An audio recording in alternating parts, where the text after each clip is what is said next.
এই সূর্য আর কালো সূর্য বাংলাদেশের মুখ দেখবে না। এখন নতুন সূর্যের উদয় হবে, সেই সূর্য কোরআন বুকে নিয়ে উদিত হবে ইনশাআল্লাহ। বাংলাদেশ থেকে অপশাসন দূর হবে। মোটে মাঝি শ্রমিক ছাত্র জনতা, সেই বাংলাদেশ হবে তাদের বাংলাদেশ।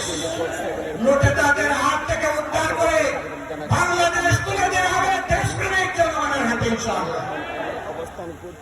আমাদের যুব সমাজ যেই আকাঙ্ক্ষা নিয়ে রক্ত দিয়েছে, তাদের আকাঙ্ক্ষার সাথে আর দল সম্প্রদায় একমত। এই আকাঙ্ক্ষার বিপক্ষে যারা দাঁড়াবে, জনগণ আগামী নির্বাচনে তাদেরকে আর ক্ষমা করবে না। আমি অত্যন্ত বিনয়ের সাথে বলতে চাই, আজকে দেশপ্রেমিক সকল ইসলামী দল এবং আরো কিছু দেশপ্রেমিক দল মিলে 8 দলীয় আমাদের কর্মকাণ্ড পরিচালিত হচ্ছে।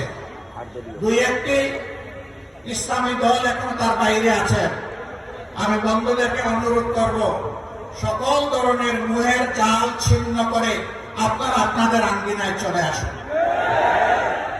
এই আঙ্গিনা আপনাদের আঙ্গিনা। এখন যেখানে ঘোরাফেরা করছেন, এটা আপনাদের আঙ্গিনা না।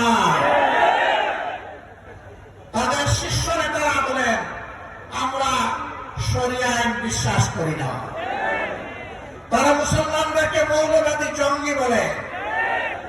তাদের সাথে আপনাদেরকে মানায় না। আপনারা বড় বেমানান হয়ে গেছেন সেখানে। যেখানে মানায়, ঘরের ছেলে আপনারা ঘরে চলে আসুন। আমরা আপনাদেরকে মুখে জড়িয়ে কবুল করবো ইনশাআল্লাহ। অভিনন্দন জানাবো, সম্মান দেবো, ভালোবাসবো। অন্য ঠিকানায় থাকার কোন প্রয়োজন নেই।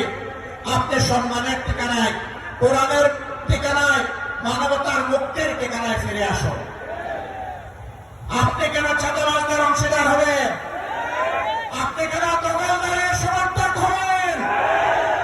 আপনি মেহরবানি করে এই অপবাদ নিজেদের গলায় তুলে নেবেন না। আসুন, আপনারা ফিরে আসুন। আমরা আপনাদের ভাই, আপনারাও আমাদের ভাই। আজকে বাংলাদেশের দিকে চোখ মেলে খোলা চোখে তাকান।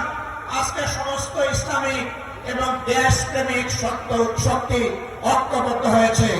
স্মার্ট কোর্টের ঐক্য ইতিমধ্যেই গড়ে তোলা হয়েছে। এই ঐক্য ইনশাআল্লাহ আগামী দিনে দেশের ভাগ্য নির্ধারণ করবে। আজকে রাস্তাঘাটে, হাটে, বাজারে, নগরে, বন্দরে সকল জায়গায় মুক্তি পাগল মানুষ তারা জানিয়ে দিচ্ছে আগামীতে তারা কোথায় ভোট দেবে। তারা এখন আর কারো রক্তচক্ষুকে